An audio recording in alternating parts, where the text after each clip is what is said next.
What is up, my fellow gamers? Welcome back to the channel. It's D Werewolf Gaming back with another Remnant 2 video. Alright, I hope everyone has been doing well and staying safe. Today, guys, I got a video not so much about a build per se, guys, or even certain weapons. Today, we're going to be focused on the Amulet that I never really used too much in this game, guys, even though on paper it looks pretty good. But overall, when you use it during the gameplay, guys, it isn't as fun as it seems. And the amulet I'm talking about today, guys, is called the Full Moon Circlet. Alright, the amulet is pretty good, guys, because of basically what it's supposed to do is it does range damage.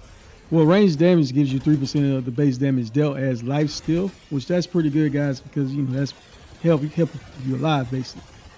And also another benefit is that at full health you get 25% increase in range damage.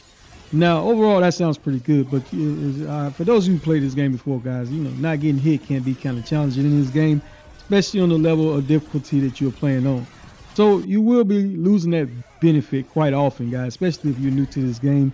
So with that being said, you know, there are other amulets that really shine in this game, but nothing really compares too much to Zero Divide Amulet. And if you don't know what that amulet does, guys, is basically you get infinite ammo and you get 15% increase in range damage.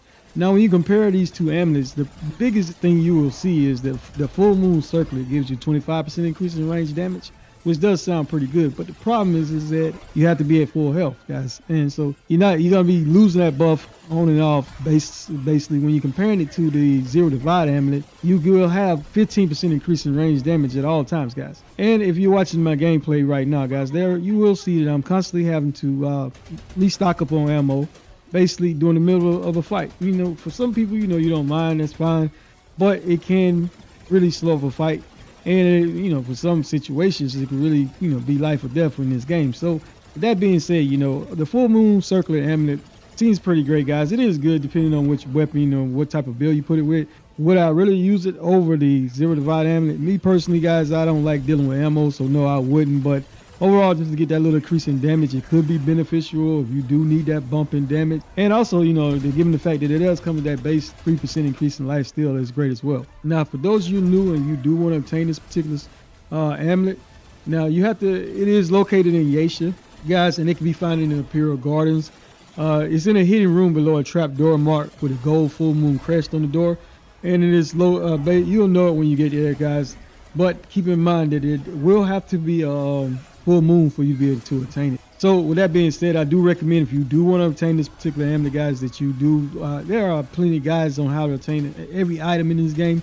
So, you know, I'm not going to fully go over all that, but there are plenty of videos and I would recommend that you Google some of those videos if you do want to obtain the Full Moon Circle. All right, with that being said, guys, I do want to give a big thank you to everyone that continues to support me on my channel, especially those who always have something positive to say, guys. Really appreciate that.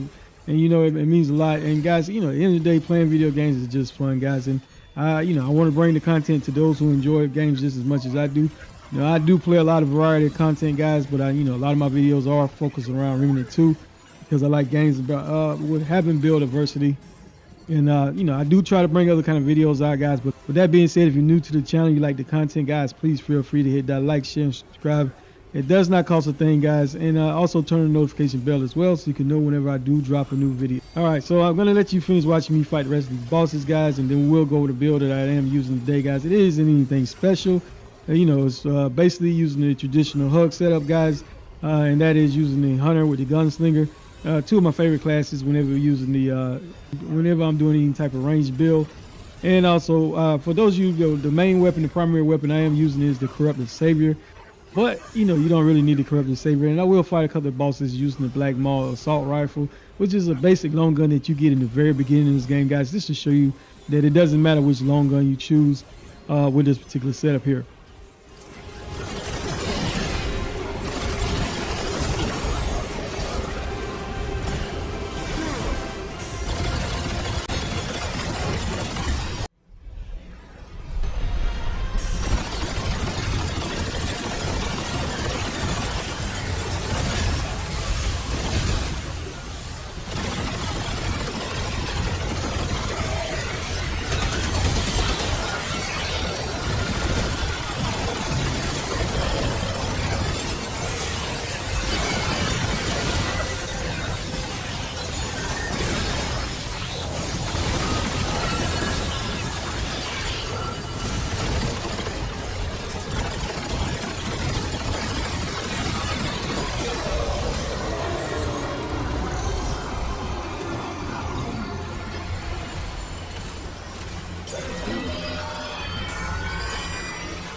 All right, my fellow gamers, I hope that was enough gameplay just to show you, just give you a little demonstration of how this amulet performs on Apocalypse. Guys, and with that being said, so overall, it works pretty good, but me personally, I wouldn't really use it over the Zero Divide amulet because, like I said, you're going to be worrying about that ammo issue.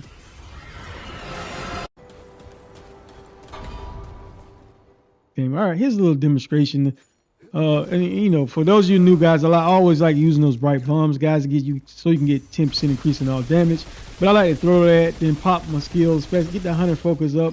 That way I can get increase in range and weak spot damage by 25%. And then I start firing my weapon. Here's a little demonstration of me using the Black Maul assault rifle. As you can see, guys, the damage isn't too bad. I'm doing over 1,154 weak spot damage with critical damage right there, 393. So it isn't too bad compared to, So with this build, like I said, guys, all right, and here's a little demonstration of me using the Corrupted Savior as well, just to show you that the damage is going to be pretty similar.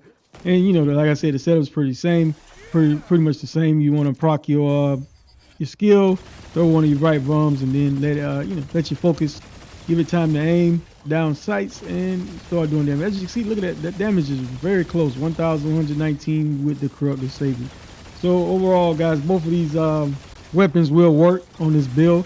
Now this particular setup here, guys, it isn't the most highest damage or anything, guys. And, a lot of times when I make videos, I don't always just focus on damage.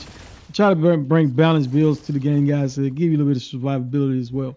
All right, for this particular setup though, I did go with the hunter, and one of my favorite classes in this game.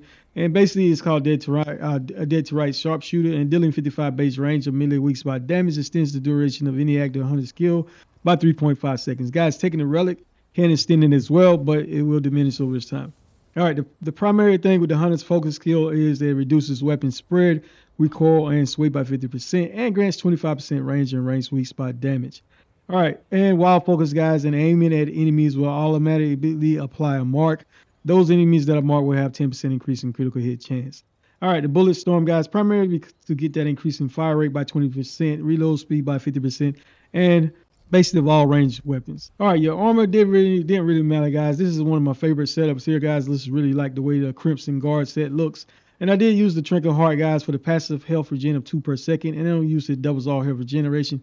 Guys, I don't really use my relic a lot, so I just like to just throw on a Trinket Heart relic. There are plenty of other relics that you could have used that would have worked, such as the Shielded Heart relic, which gives you a shield for 100% of your health until damage. The Profane Heart as well to get lifesteal, or even the Resonating Heart as well, guys.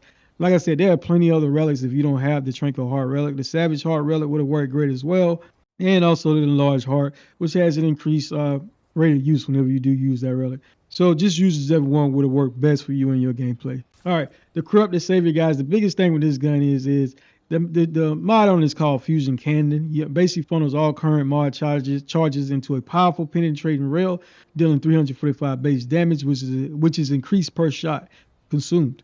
And you get a max of 5 charges, and it also will refill 20% of your primary weapon whenever you do use the mod. Now, don't use the mod, guys, because whenever you don't use it, it builds up, and those stacks will increase the rate of fire. And you will find out with this gun, guys, you do need that rate of fire to make this gun work pretty good. All right, the 1,000 Cuts Mutator is great, guys. Increases critical chance and critical damage by 0.5%, stacks up to 50 times.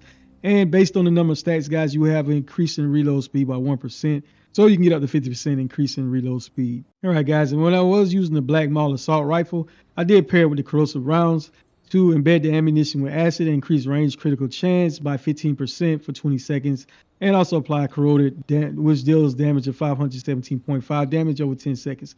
And I did use the same mutator, 1,000 Cut Mutator as well. All right, your melee weapon didn't really matter, guys. As you see in the gameplay, I only used it mainly to deal with those ads, and I did have the Spectre Blade with the shocker. And most of you know by now, guys, I don't really change my melee weapon too much.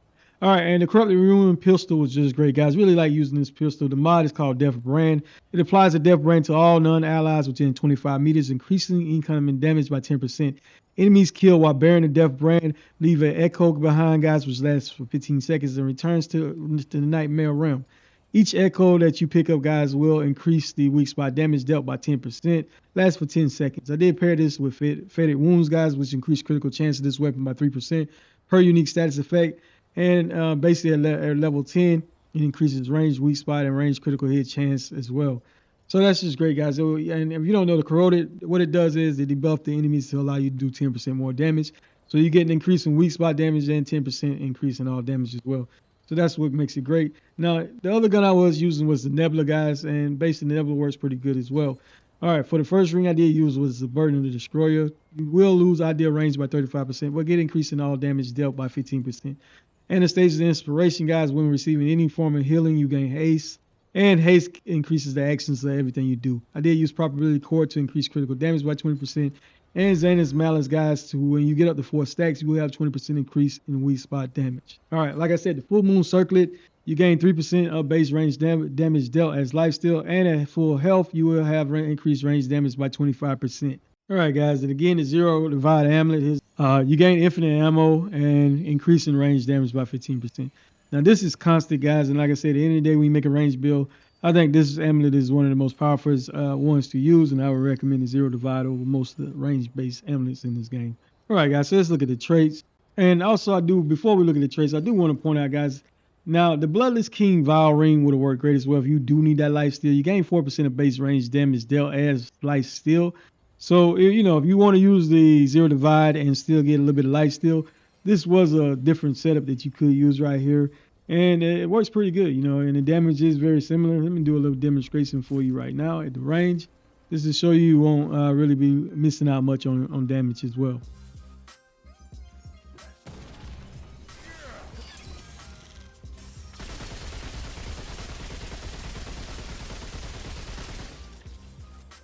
All right, as you see in the gameplay, guys, I'm getting over 1,667 in weak spot damage. So, like I said, it's pretty great as well, guys. So this is another alternative if you would prefer to use the Zero Divide and just use the Bloodless King Vial Ring. All right, guys, your traits long shot comes automatically with the Hunter class, and basically that increases weapon ideal range by 6 meters. Ammo reserve comes with the Gunslinger. You cannot take that off. Increases ammo reserve by 50%. Triage, guys, this increases healing. 10 points in that. That improves the healing when using the Tranquil Heart Relic. They have 10 points in Fortify to increase armor effectiveness by 50%. 10 points in Gifted to get your skills back faster, guys. They have right up 3 points in Swiftness so I can move a little bit faster. 10 points in Vigor, increase max health. 10 points in Spirit, increase mod generation by 20%. They have 10 points in Expertise to reduce skill cooldown by 20%. 10 points in Bark Skin, reduce all incoming damage by 10%. They have 10 points in Insight to generate 10 mod power per second. And I did have right at 5 points in Siphon that grants 1.5% base damage as lifesteal. So you're getting that 1.5 from there, 3% from the Amulet, guys, so get up to 4.5% in lifesteal right there. And 2 points in Endurance comes automatically on the particular class. All right, guys, when it comes to these traits, always use whatever work best for you and your gameplay. All right, so let's take a look at the Prism. I did have critical damage, weak spot damage, and range damage with bonus 10% range damage. I did have Gunfighter, which is basically fire rate and reload speed. Meta, which is weak spot and critical damage. Munitions, which is range crit chance with ammo reserves. And I did with this particular build, I did use Athletic, which increases movement speed and evade speed. And for the legendary perk, guys, is the Sharpshooter, which increases range damage by 60%. All right, guys, if you like the build, give it a thumbs up. Thank you for your valuable time as always. Really appreciate each and every one of you who stopped by. All right, D Werewolf out.